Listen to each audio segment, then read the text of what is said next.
बसपा प्रत्याशी इमरान बिन जफर ने किया नामांकन। 2 सेट में बसपा प्रत्याशी ने किया नामांकन।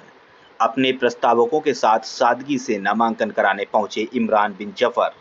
बोले, विकास के मुद्दों पर लड़ा जाएगा लोकसभा चुनाव। सपा भाजपा पर झूठा विकास करने का लगाया आरोप। साथ ही कहा कि आज भी ग्रामीण क्षेत्रों में विकास कार्यों से कोसों दूर हैं। नामांकन करने वाले पहले प्रत्याशी बने इमरान बिन जफर। इमरान बिन जफर, बहुजन समाज पार्टी से आज मैंने नामांकन कराया है और डीएम साहब ने बहुत बारीकी से नामांकन पत्रों को देखा और देखने के बाद जो है उसको स्वीकृत करके हमको आश्वासन दिया कि आपको स्वीकृत किया जाता है। क्या कुछ मुद्दे रहेंगे कन्नौज चुनाव? देखिए, कन्नौज में तो मुद्दा बहुत सा है, लेकिन सबसे बड़ा मुद्दा जो होगा विकास का मुद्दा होगा, क्योंकि जो 40 साल से जिस परिवार का इस पर हुकूमत रहा, राज रहा, जिसको ये लोग गढ़ कहते हैं, हम तो 40 साल में क्या विकास किया है ये मेरी निगाहों ने देखा है। हम गांव-गांव जा रहे हैं, चाहे वो छिबरा मऊ का हो, रसूलाबाद का हो, विधुना का हो या आपकी कन्नौज सदर का हो।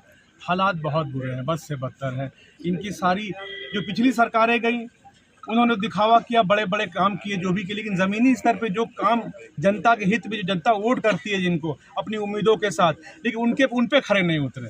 रोड बना दिया, सड़क बना दिया, ये हाईलाइट होने। किसान हैं, जो माँ बहनें हैं, जो बच्चे हैं और जो छोटे छोटे कारोबारी हैं, लघु उद्योग, वो बहुत परेशान है।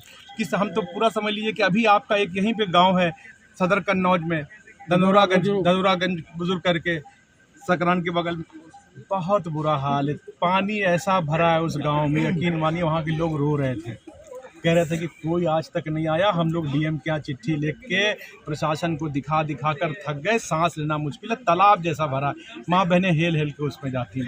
जनता आपको कन्नौज का विकास नहीं हुआ है? बिल्कुल नहीं हुआ। कौन दोषी है उसके पीछे? नहीं, देखिए, पिछली तो 40 साल की जो परिवारवाद जिसको रहा, सपा सरकार पूरी तरीके से जिम्मेदार है। उसके बाद सरकार 2014 के बाद 2019 में जो बीजेपी की सरकार आई, मोदी के लहर में यहाँ के सांसद बने युवा सांसद सुब्रत पाठक, उनको कन्नौज के लिए बहुत काम करना चाहिए था, लेकिन उन्होंने भी वही रवैया अपना लिया जो सब सांसद करते हैं।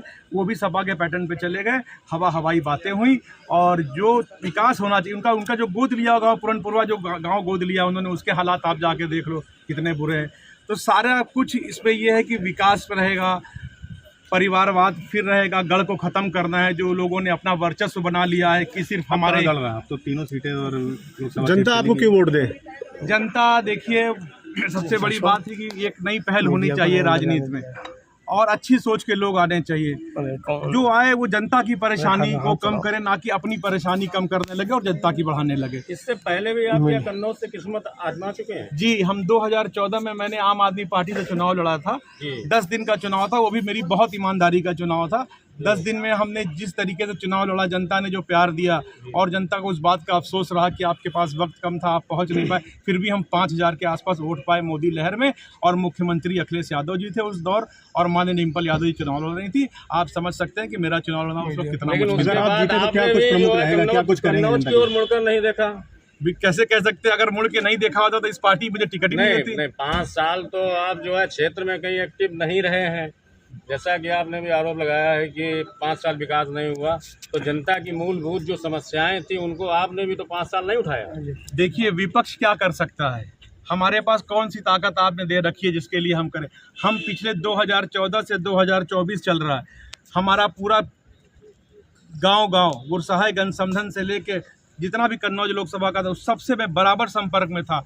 और आज इस दल से मुझे टिकट मिलना सिर्फ मेरी ईमानदारी, मेरा निष्ठावान और जिस तरीके से हम कन्नौज की जनता ने मुझे बुलाया, मतलब आवाज़ लगाई मुझे कि अगर कोई लड़ सकता है कन्नौज से, कोई मुस्लिम प्रत्याशी अगर कोई लड़ सकता है तो इमरान बिन जफर लड़ सकता है, दूसरा कोई नहीं लड़ सकता। अगर आप ये वीडियो YouTube पर देख रहे हैं तो हमारे चैनल को सब्सक्राइब करें और बेल आइकन को दबाना ना भूलें। अगर आप Facebook पर ये वीडियो देख रहे हैं तो हमारे पेज को लाइक करें।